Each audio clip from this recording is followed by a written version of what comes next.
He lived in a penthouse on Fisher Island, the most exclusive private island in Miami. He drove a Ferrari California with diplomatic license plates. He had a personal security detail. He wore flowing royal robes. He went by the name Prince Khalid bin Al-Saud. He was none of those things. His real name was José Moreno. He was born in Colombia in 1970, orphaned as a child. He had no royal blood, no Saudi connections, and no fortune. What he had was an extraordinary gift for deception. This is the story of Anthony Gignac, the man who pretended to be a Saudi prince for 30 years and was finally caught ordering bacon. The con began in 1988. A young Colombian man showed up at luxury hotels and resorts across America. He introduced himself as a Saudi prince. He ran up massive bills, charging them to the royal family's accounts. When the checks bounced, he was gone. He was arrested 11 times over the next 3 decades. He served multiple prison sentences. Every single time, he came back as the same prince. In 1991, the Los Angeles Times called him the Prince of Fraud. In one of his most brazen moves, he convinced American Express to issue him a platinum card with a $200 million credit limit under the name of the real Prince Khalid Al-Saud, claiming his previous card had been lost. In 2006, he pleaded guilty to bank fraud and impersonating a foreign diplomat. He received 77 months in federal prison. Standing before the judge in 2014 after yet another arrest, he said, "I have changed.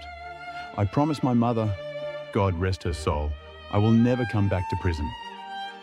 He came back to prison. By 2015, Gignac had upgraded his operation entirely. He set up a company with a British partner named Carl Williamson. Together, they built a network of global investors. Gignac, as Prince Khalid, offered them the chance to buy into his stake in Saudi Aramco ahead of the company's planned IPO. The pitch was irresistible. Saudi Aramco was the most valuable company in the world. Getting in early, at a discount, through a royal insider, it seemed like the opportunity of a lifetime. Investors in the United States, Europe, and beyond wired millions. One single investor sent $5 million. None of it was real. There was no Aramco stake, no royal connection, no prince. Just a Colombian orphan in royal robes, living on borrowed money in a borrowed identity. In 2017, Gignac set his sights on his biggest target yet. He approached the owners of the Fontainebleau Hotel, one of the most famous luxury hotels in Miami Beach, and expressed interest in purchasing a $440 million stake. The Sofa family, who owned the hotel, were dazzled. They gave Gignac rides on their private jet. They purchased him over $50,000 worth of jewelry to win his favor. But something was off. During one dinner, someone at the table watched Prince Khalid, an allegedly devout Muslim, order pork. A Muslim prince ordering bacon. The Sofas hired a private security firm to investigate. The security firm quickly uncovered the truth. Gignac was not a prince. He had never been a prince. His face matched decades of fraud files across multiple states. They reported him to the FBI. On November 2nd, 2017, federal agents arrested Anthony Gignac in Miami. Upon his arrest, agents seized $450,000 worth of jewelry, $80,000 in cash, and artwork, including an autographed photograph of Muhammad Ali. His partner Carl Williamson was also charged. He died shortly after being interrogated, following a reported suicide attempt. In 2019, Anthony Gignac stood before a federal judge in Miami for the final time. He was sentenced to 18 years and 8 months in prison.